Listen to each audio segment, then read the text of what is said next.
Hey there, travelers. Mag and I here on day 45 of our trip across the United States. Today we're starting off in Griffin Bike Park. This place is pretty cool. It has trails all the way around. It's got lots of different obstacle courses. If you're a biker, this is definitely a park you'd want to put on your checklist to come out and visit. I mean, look at this trail map. This place has something for everybody out here for sure. It's already about halfway into our day and we're just shooting our intro. It's been raining on us all morning long, and so we've been doing quick parking grabs just to get through from county to county. We've been very fortunate that it stopped raining right about the time we got out here to the bike park. We're about to head out into the trails after the Fowler stash. It looks like it's probably going to be about 2 miles, maybe 3 miles round to do it. So I've got Ai-chan's doggy bag ready, just in case. But she's got a lot of energy today, so I have a feeling she's going to be able to handle these trails no problem. It's going to be a little rough because we still got the turkey run a little later in the day. So we'll see how she's feeling then and we'll go from there. We've got about 200 miles to cover and we're already about halfway there on our routing. So it's not going to be too bad. Even with these long hikes, we're going to do just fine on our timing. Looking forward to a great day, and with a little luck, the rain is completely behind us. So come on, let's go check out these trails. We knew we were in the right place as soon as we passed in the entranceway to Griffin Park. There is no hiding the patriotism here.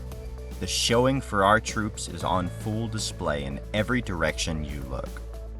When we reached the landing zone, we noticed that there were many trailheads to take and many different activity areas. Although neither of us are much for biking, Ai-chan in particular, we couldn't help but appreciate all the obstacles available out here on the jump trails.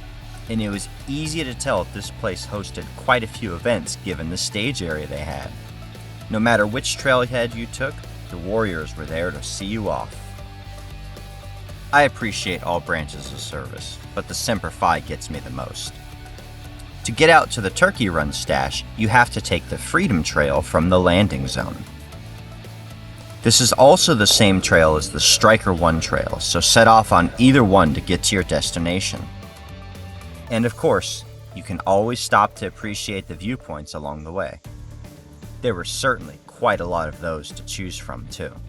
There are branches for other bike trails all along the way too. Some beginner, some intermediate, and some advanced. Something for everybody out here. Can't quite put my finger on it, but there's something about these trails that just really speaks to me. Although there were alternatives available for most of the obstacles, I was able to talk Ai-chan into taking some of the courses on. I'm not sure she knew she had options. But I think the ups and downs were good for both of us.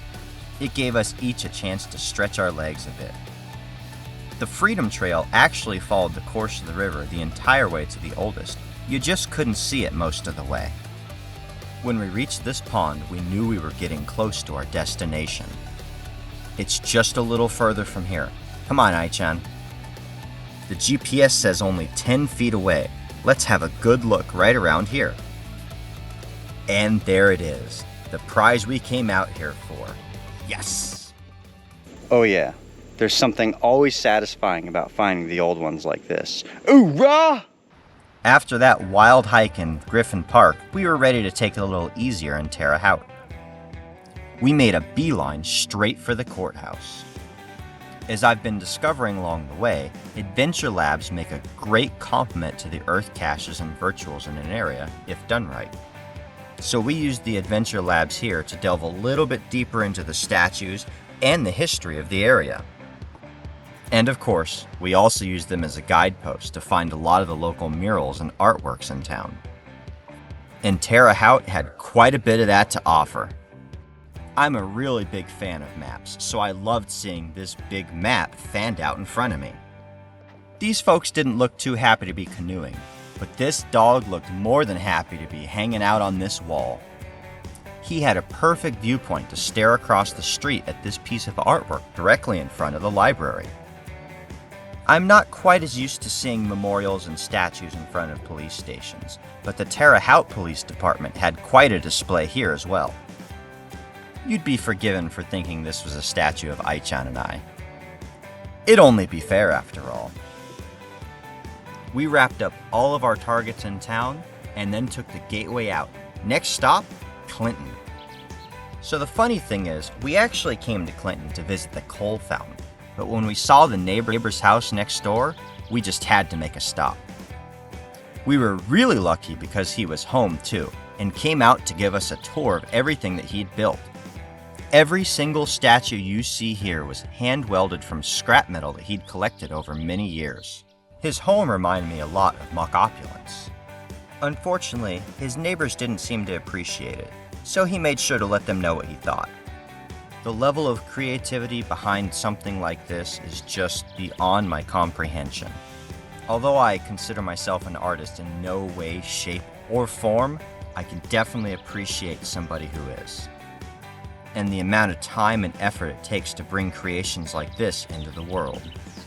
Some take a little more interpretation of the others, like this lily white over here. Okay though, really, it's time to get back on track for what we're actually here for. Come on, Ai-chan. Immigrant Square sits right next to the Earth Cache coal fountain. Although the fountain is made to look like coal as a tribute to miners, the backbone of the Clinton economy, it is actually constructed from granite. It takes a lot of feldspar to find granite this black though.